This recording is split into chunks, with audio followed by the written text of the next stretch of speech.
বিশ্ব সংবাদে আপনাকে স্বাগত।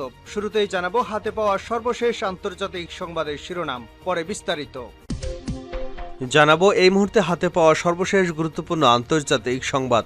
ইরান ইসরায়েল ফিলিস্তিনি ত্রিমুখী যুদ্ধ চলছে। ইসরায়েলে পুলিশ জনগণ সংঘর্ষ, ভয়ঙ্কর বিপদে নেতানিয়াহু। গাজায় হামাসের হাতে বন্দী জিম্মিদের অবিলম্বে মুক্তি ও প্রধানমন্ত্রী বেঞ্জামিন নেতানিয়াহু সরকারের পদত্যাগের দাবিতে ইসরায়েল জুড়ে বিক্ষোভ করছেন হাজার হাজার মানুষ। এ সময় ইসরায়েলের প্রতিরক্ষা মন্ত্রণালয় প্রধান কার্যালয়ের সামনে এবং অন্যান্য কয়েকটি শহরে পুলিশের সঙ্গে সরকার বিরোধীদের সংঘর্ষ হয়েছে। এবারে জানাবো যুদ্ধবিরতি না হওয়ার বিষয়ে জো বাইডেনকে দায়ী করল হামাস। এদিকে যুক্তরাষ্ট্রের সঙ্গে বৈরিতা কি আছে ইসরায়েলের ভাগ্যে, জানিয়ে দেব। শুক্রের কিডনি প্রতিস্থাপন করা সেই ব্যক্তির মৃত্যু হয়েছে। চলতি বছরে মানুষের শরীরে জেনেটিক্যালি মডিফাইড শুক্রের কিডনি প্রতিস্থাপনের মাধ্যমে ইতিহাস গড়েন চিকিৎসা বিজ্ঞানীরা। তবে সেই কিডনি প্রতিস্থাপন করা ব্যক্তি খুব বেশি দিন বাঁচেননি। মাত্র 2 মাসের ব্যবধানেই তার মৃত্যু হলো। এবারে থাকছে ইসরায়েলি বাহিনীর হামলায় গাজায় নিহতের সংখ্যা 35,000 ছাড়িয়েছে। 7 মাসেরও বেশি সময় ধরে অবরুদ্ধ অঞ্চলটিতে তাণ্ডব চালাচ্ছে ইহুদিবাদী ইসরায়েল। এবং সর্বশেষ জানাবো মেক্সিকোতে শক্তিশালী ভূমিকম্প, ধসে পড়েছে রাস্তাঘাট। এতক্ষণ শিরোনাম শুনছিলেন, এবার বিস্তারিত। প্রিয় দর্শক, আপনি যদি এই চ্যানেলে নতুন হয়ে থাকেন, ভিডিওটি দেখতে দেখতে চ্যানেলটি সাবস্ক্রাইব করে আমাদের সঙ্গে থাকুন। আর এই ভিডিও সম্পর্কে আপনি আপনার মূল্যবান মতামতটি কমেন্ট বক্সে জানিয়ে দিন। আর হ্যাঁ প্রিয় দর্শক, জানিয়ে দিন ভিডিওটি কোথা থেকে দেখছেন। ইসরায়েলে পুলিশ জনগণ সংঘর্ষ, ভয়ঙ্কর বিপদে নেতানিয়াহু। গাজায় হামাসের হাতে বন্দী জিম্মিদের অবিলম্বে মুক্তি এবং প্রধানমন্ত্রী বেঞ্জামিন নেতানিয়াহু সরকারের পদত্যাগের দাবিতে ইসরায়েল জুড়ে বিক্ষোভ করছেন হাজার হাজার মানুষ। এ সময় ইসরায়েলের প্রতিরক্ষা মন্ত্রণালয় প্রধান কার্যালয়ের সামনে এবং অন্যান্য কয়েকটি শহরে পুলিশের সঙ্গে সরকার বিরোধী বিক্ষোভকারীদের সংঘর্ষ হয়েছে। ফরাসি বার্তা সংস্থা এএফপির প্রতিবেদনে বলা হয়েছে, গাজায় আটক সব জিম্মিদের মুক্তি দাবিতে শনিবার ইসরায়েলের কয়েকটি শহরে রাস্তায় নেমে বিক্ষোভ করেছেন হাজার হাজার ইসরায়েলি। তবে নেতানিয়াহুর পদত্যাগ এবং আগাম নির্বাচনের দাবিও জানিয়েছেন তারা। তেল আবিব ছাড়াও সিজারিয়া, রেহবোত এবং হাইফা সহ অন্যান্য শহরে এসব সরকার বিরোধী বিক্ষোভে অংশ নিয়েছে গাজায় জিম্মিদের পরিবার। ইসরায়েলের মেমোরিয়াল ডে পালনের প্রস্তুতি নেওয়ার সময় এই বিক্ষোভ করে তারা। এ সময় বিক্ষোভকারীদের হাতে ইসরায়েলি পতাকা এবং গাজায় আটক জিম্মিদের ছবি সংবলিত ব্যানার দেখা যায়। বিক্ষোভকারীরা জিম্মিদের জীবিত ফেরত আনতে ইসরায়েলের সরকারের প্রতি আহ্বান জানিয়েছেন। গেল বছরের 7 অক্টোবর ইসরায়েলে হামলা চালিয়ে প্রায় 240 জনকে ধরে নিয়ে যায় হামাস যোদ্ধারা। হামাসের আকস্মিক ওই হামলায় ইসরায়েলে 1200 জনেরও বেশি মানুষ নিহত হয়। পরে ওই দিনই গাজা উপত্যকায় যুদ্ধ শুরু করে ইসরায়েলি প্রতিরক্ষা বাহিনী।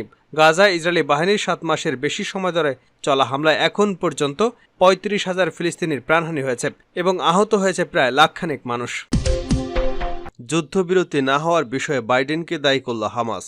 হামাস তাদের হাতে থাকা জিম্মিদের মুক্তি দিলে আগামীকালই যুদ্ধবিরতি কার্যকর করা সম্ভব।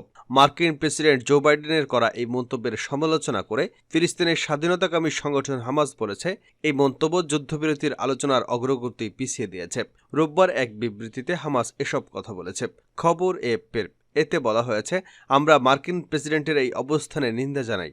আমরা তার এই বক্তব্যকে যুদ্ধবিরতির সাম্প্রতিক কয়েক ধাপের আলোচনার অগ্রগতির জন্য একটি ধাক্কা বলে মনে করছি। যুক্তরাষ্ট্রের প্রেসিডেন্ট জো বাইডেন বলেছেন, আগামীকালই যুদ্ধবিরতি করা সম্ভব। তবে এ লক্ষ্যে তিনি শর্তের বোঝা চাপিয়েছেন ফিলিস্তিনি স্বাধীনতাকামী গোষ্ঠী হামাসের উপরই।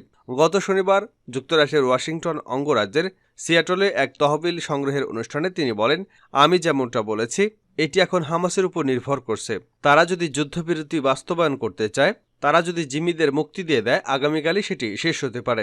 এমনটা করলে আগামীকালই যুদ্ধবিরতি শুরু হয়ে যাবে। এর আগে বাইডেন নিশ্চিত করেছেন, তার দেশ রাফায় অভিযানের জন্য ইসরায়েলকে কোনো অস্ত্র দেবে না। মিশর, কাতার, যুক্তরাষ্ট্রের মধ্যস্থতায় যুদ্ধবিরতি এবং জিম্মি বিনিময় চুক্তির ব্যাপারে হামাস ও ইসরায়েলের মধ্যে চলমান আলোচনা দক্ষিণ গাজা রাফায় ইসরায়েলি সামরিক বাহিনীর অভিযানের মধ্যে স্থবির হয়ে পড়েছে বলে মনে করা হচ্ছে।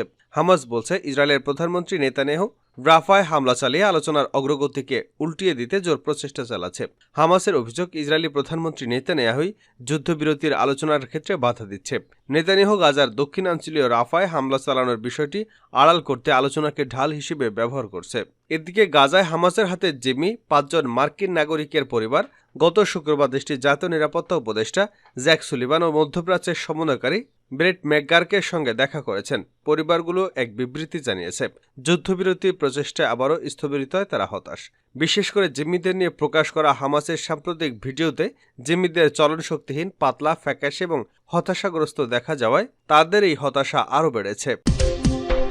যুক্তরাষ্ট্রের সঙ্গে বৈরিতা কি আছে ইসরায়েলের ভাগ্যে? এ সপ্তাহে বিশ্বের সবচেয়ে গুরুত্বপূর্ণ হিসেবে বিবেচনা করা কৌশলগত ইসরায়েলের সঙ্গে সম্পর্ককে ঝুঁকিতে ফেলেছে মার্কিন প্রেসিডেন্ট জো বাইডেন। সম্প্রতি মার্কিন সংবাদ মাধ্যম সিএনএনে এক সাক্ষাৎকারে বাইডেনের কাছে জানতে চাওয়া হয়েছিল, ইসরায়েল যদি তার পরিকল্পনা অনুযায়ী রাফায় আক্রমণ করে তাহলে কি হবে। জবাবে বাইডেন বলেন, আমি তাদের আর অস্ত্র সরবরাহ করব না। আমেরিকা ইসরায়েল মৈত্রীর ভিত্তিই ছিল অস্ত্রের চালান। গত 4 দশকে এই প্রথম এতে ফাটল দেখা যাচ্ছে। গাজায় বেসামরিক প্রাণহানি এবং মানবিক বিপর্যয় রুখতে নিজ দেশ এবং দেশের বাইরে ব্যাপক চাপে আছে বাইডেন প্রশাসন। শেষ পর্যন্ত তিনি ইসরায়েলে অস্ত্র সরবরাহের বিষয়ে সবচেয়ে কঠিন সিদ্ধান্তটি জানালেন। মধ্যপ্রাচ্যে ইসরায়েল আমেরিকার সবচেয়ে কাছের কৌশলগত মিত্র। 1980 সালে প্রেসিডেন্ট রোনাল্ড রিগেনের পর এ ধরনের পদক্ষেপ আর দেখা যায়নি। মার্কিন পররাষ্ট্র দপ্তরের সাবেক বিশেষজ্ঞ এবং মধ্যপ্রাচ্যের শান্তি প্রক্রিয়ার অভিজ্ঞ মধ্যস্থতাকারী অ্যারন ডেভিড মিলারের মতে, এই সংঘাতের শুরু থেকেই বাইডেনকে দ্বিধায় দেখা গেছে। তার একদিকে ইসরায়েলপন্থী রিপাবলিকান পার্টি, অন্যদিকে নিজ দল ডেমোক্রেটিক পার্টির মধ্যেও দেখা দিয়েছে বিভক্তি। এখন পর্যন্ত বাইডেন যেসব সিদ্ধান্ত নিয়েছেন তাতে এমন কিছু দেখা যায়নি যাতে আমেরিকা ইসরায়েল সম্পর্ক ক্ষতিগ্রস্ত হয়। কিন্তু ইসরায়েল রাফাতে স্থল অভিযান চালানোর সিদ্ধান্ত নেওয়ার পর বাইডেনের দৃষ্টিভঙ্গিতেও পরিবর্তন দেখা যায়। গত সোমবার ইসরায়েল জানায় তারা শহরটির পূর্বে হামাসকে লক্ষ্য করে কার্যক্রম চালাচ্ছে। স্থানীয়রা বিরামহীন বিস্ফোরণের শব্দ শোনার কথা জানিয়েছেন। একই সঙ্গে প্রায় অকার্যকর হাসপাতালগুলোতেও আহতদের সংখ্যা মাত্রা ছাড়িয়েছে। জাতিসংঘ বলেছে প্রায় 1 লাখ মানুষ ওই এলাকা থেকে পালিয়েছে এবং তারা খাবার, আশ্রয়, পানি ও স্যানিটেশনের ভয়াবহ সংকটে আছেন। প্রধানমন্ত্রী বেঞ্জামিন নেতানিয়াহু বারবার শহরটিতে পূর্ণমাত্রায় স্থল অভিযান চালানোর কথা বলছে, যেখানে প্রায় 10 লাখ বাস্তুচ্যুত ফিলিস্তিনি আছে। তিনি বলেন, এখানে লুকিয়ে থাকা হামাসের অবশিষ্ট 4 ব্যাটালিয়ন যোদ্ধাকে নিশ্চিহ্ন করতেই এই রাফায় অভিযান জরুরি। যুদ্ধবিরতির কোনো প্রস্তাব সফল হলেও অভিযান চালানো হবে বলে মত তার।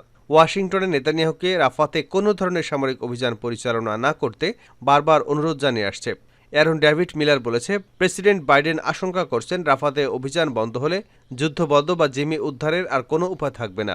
বাইডেন প্রশাসনে কাজ করা সাবেক কর্মকর্তা জানান, বাইডেন মিশরের সঙ্গে কোনো সংকট এড়িয়ে চলতে চান। একই সঙ্গে এই অভিযানের ফলে ডেমোক্রেটিক পার্টিতে ক্ষোভ ও বিভাজন আরও বাড়তে পারে। মিলার বলছেন, এ কারণে তিনি সংকেত পাঠিয়েছেন।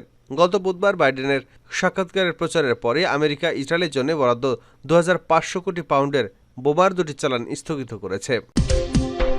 শুকরের কিডনি প্রতিস্থাপন করা সেই ব্যক্তির মৃত্যু হয়েছে। চলতি বছর মানুষের শরীরে জেনেটিক্যালি মডিফাইড শুকরের কিডনি প্রতিস্থাপনের মাধ্যমে ইতিহাস গড়েন চিকিৎসা বিজ্ঞানীরা। তবে কিডনি প্রতিস্থাপন করা সেই ব্যক্তি খুব বেশি দিন বাঁচেনি। মাত্র 2 মাসের ব্যবধানে তার মৃত্যু হয়েছে।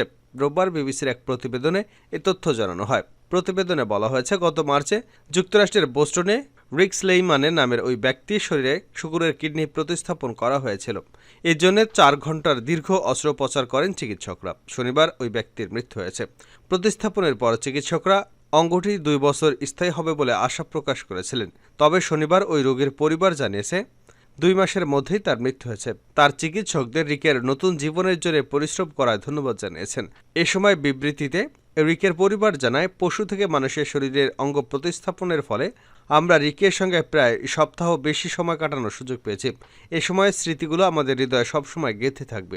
এদিকে চিকিৎসকরা জানিয়েছেন, কিডনি প্রতিস্থাপনের ফলে যে রিকের মৃত্যু হয়েছে তাদের কাছে এমন কোনো ইঙ্গিত নেই। প্রতিবেদনে বলা হয়েছে, রিকের শরীরে এর আগে 2018 সালে একই হাসপাতালে আরেকটি কিডনি প্রতিস্থাপন করা হয়।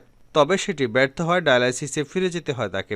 তবে ডায়ালাইসিসের জটিলতা পরবর্তী আরও বেড়ে যাওয়ায় চিকিৎসকরা রিকের শরীরে শুকরের কিডনি প্রতিস্থাপনের পরামর্শ দেয়।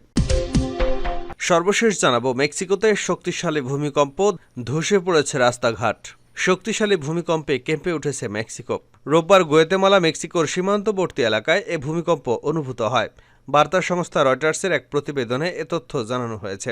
মার্কিন ভূতাত্ত্বিক জরিপ সংস্থা জানিয়েছে, রোববার সকালে সিয়াপাস উপকূলের কাছাকাছি এলাকায় ভূমিকম্প হয়েছে। এই ভূমিকম্পের মাত্রা ছিল 6.4। সংস্থাটি জানিয়েছে ভূমিকম্পের উৎপত্তিস্থল ছিল ভূপৃষ্ঠ থেকে 75 কিলোমিটার গভীরে। মেক্সিকোর জাতীয় নাগরিক সুরক্ষা সংস্থা সামাজিক যোগাযোগ মাধ্যমে জানিয়েছে তারা পরিস্থিতি পর্যবেক্ষণ করছে, তবে তাৎক্ষণিক ক্ষয়ক্ষতির কোনো খবর পাওয়া যায়নি। এদিকে গুয়াতেমালার দুর্যোগ সংস্থা জানিয়েছে ভূমিকম্পের ফলে একাধিক স্থানে অবকাঠামোর ক্ষতি হয়েছে। সংস্থাটি জানিয়েছে মেক্সিকোর সীমান্তবর্তী কোয়েটজালতেনাঙ্গা এবং সান মার্কোসে অবকাঠামো ক্ষতিগ্রস্ত হয়েছে। এছাড়া সড়কসহ ভূমিধসেরও খবর পাওয়া গেছে। মার্কিন সুনামি সতর্ক কেন্দ্র এবং মেক্সিকো নৌবাহিনী জানিয়েছে ভূমিকম্পের ফলে সুনামির কোনো আশঙ্কা নেই। 1976 সালে গুয়াতেমালায় 7.5 মাত্রার একটি ভূমিকম্প আঘাত হানে। এতে দেশটিতে প্রায় 23,000 মানুষের মৃত্যু হয়। স্মরণকালের অন্যতম ভয়াবহ ভূমিকম্প ছিল এটি।